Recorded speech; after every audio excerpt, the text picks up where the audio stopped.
मी योगेश कदम घेऊन आलोय तुमच्यासाठी अजून एक खास व्हिडिओ। आज आपण जाणार आहे उंबरठला।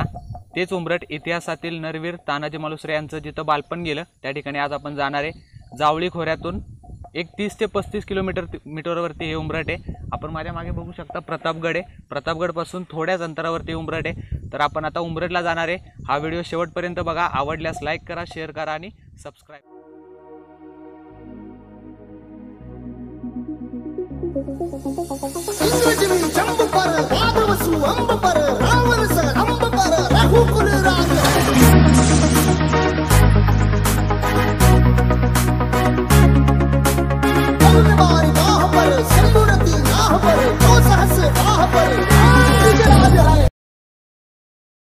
आता आम्ही कापडे या गावात पोहोचलोय। याच गावापासून 11 किलोमीटर अंतरावरती उंबरठ हे गाव आहे। नरवीर तानाजी मालुसरे यांचं प्रवेशद्वार याच गावामध्ये आहे।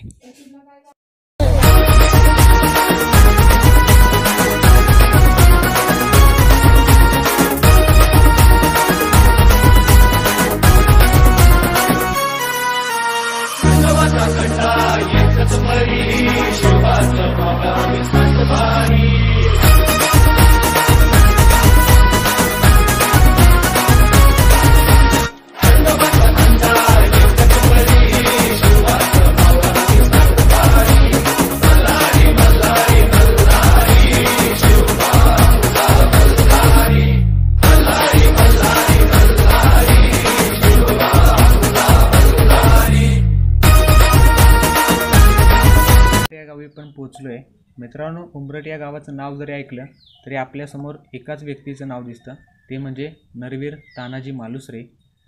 उंबरठ हे गाव कापड्यापासून 11 किलोमीटर अंतरावरती आहे। मुक्काम पोस्ट उंबरठ, तालुका पोलादपूर आणि जिल्हा रायगड।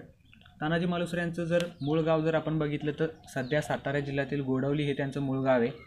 इसवी सन 1626 मध्ये तानाजी मालुसरे यांचा जन्म झाला।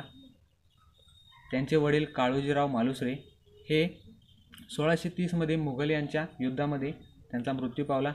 त्यानंतर त्यांचे मामा शेलार मामा यांनी तानाजी मालुसरे यांना आपल्या गावी म्हणजे उंबरठ या गावी आणले।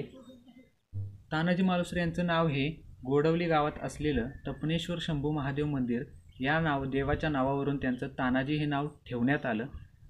जेव्हा काळोजीराव यांचा मृत्यू झाला त्यानंतर त्यांचे मामा शेलार मामा म्हणजेच कोंडाजी शेलार यांनी तानाजी मालुसरे त्यांच्या आई व भाऊ सूर्याजी यांना आपल्या उंबरठ या गावी आणले। पोलादपूर जवळ असलेला टोक हा किल्ला याची किल्लेदारी ही शेलार मामा यांच्याकडे होती। त्यामुळेच याच ठिकाणी म्हणजेच उंबरठ या गावी तानाजी मालुसरे यांचं बालपण गेलं। शेलार मामा यांनी तानाजी मालुसरे आणि सूर्याजी मालुसरे यांना स्वराज्यामध्ये घेतलं। त्यानंतर शाहिस्तेखानावरील हल्ला असेल किंवा आग्र्याहून सुटका असेल, महाराजांची स्वराज्याची शपथ असेल, या सर्वामध्ये किंवा प्रतापगडावरील अफजलखानाचा हल्ला असेल, या सर्वामध्ये तानाजी मालुसरे हे महाराजांसोबत होते। आणि जेव्हा महत्त्वाची मोहीम म्हणजेच कोंढाणा मोहीम याचं सर्व श्रेय जातं ते तानाजी मालुसरे यांना जातं। पुरंदरचा जेव्हा तह झाला त्या तहामध्ये जे सर्व आपले किल्ले गेले त्यामध्ये कोंढाण्याचा सुद्धा सहभाग होता। आणि हा कोंढाबा जेव्हा महाराज आग्र्याहून परत आले तेव्हा कोंढाणा जिंकण्याची मोहीम त्यांनी स्वतः हाती घेतली।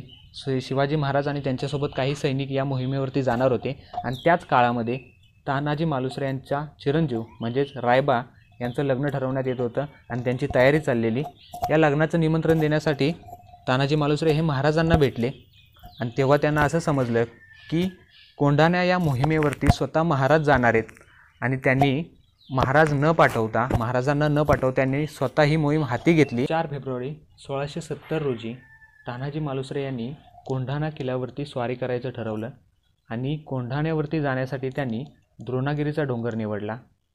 द्रोणागिरी डोंगराने तानाजी मालुसरे, शेलार मामा, सूर्याजी मालुसरे आणि त्यांचे सैनिक सर्व कोंढाण्यावरती चढले आणि त्यानंतर त्या ठिकाणी तानाजी मालुसरे यांनी उदयबाणाला ठार करून त्यांच्याशी 2 हात करून तिथं तानाजी मालुसरेसुद्धा धारातीर्थ पडले आणि कोंढाणा किल्ला जिंकून घेतला। यानंतर शेलार मामा, सूर्याजी मालुसरे यांनी गडावरती असलेला गंजी पेटवून शिवाजी महाराज यांना इशारा दिला की कोंढाणा आपल्या ताब्यात आलाय। त्यानंतर शिवाजी महाराज त्या ठिकाणी पोचले।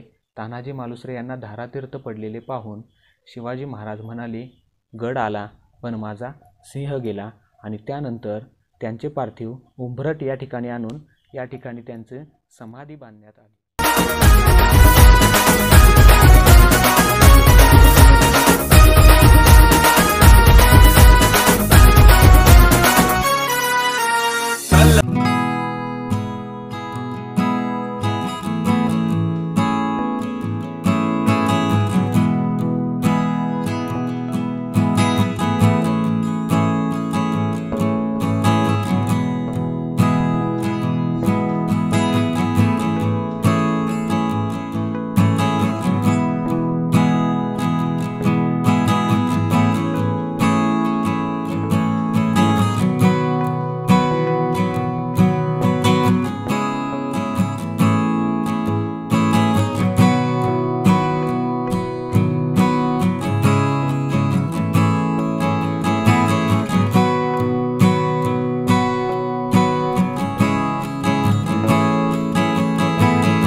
गरीब असू दे काळ नाकच हरी नाचू थंडया त्याच्या रस्त्यावरी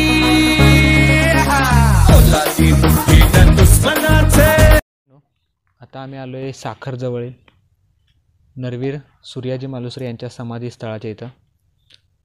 ज्याप्रमाणे तानाजी मालुसरे यांचा स्वराज्य स्थापनेमध्ये सिंहाचा वाटा होता, त्याचप्रमाणे नरवीर सूर्याजी मालुसरे यांचासुद्धा तेवढाच वाटा होता. सूर्याजी मालुसरे हे तानाजी मालुसरे यांचे लहान भाऊ. ज्याप्रमाणे तानाजी मालुसरेंनी सर्व लढायांमध्ये स्वराज्य स्थापनेसाठी सहकार्य केले, त्याच प्रमाणामध्ये नरवीर सूर्याजी मालुसरे यांनीसुद्धा तेवढ्याच हिमतीने तेवढंच सहकार्य शिवाजी महाराजांच्या स्वराज्य स्थापनेसाठी केलेलं आहे.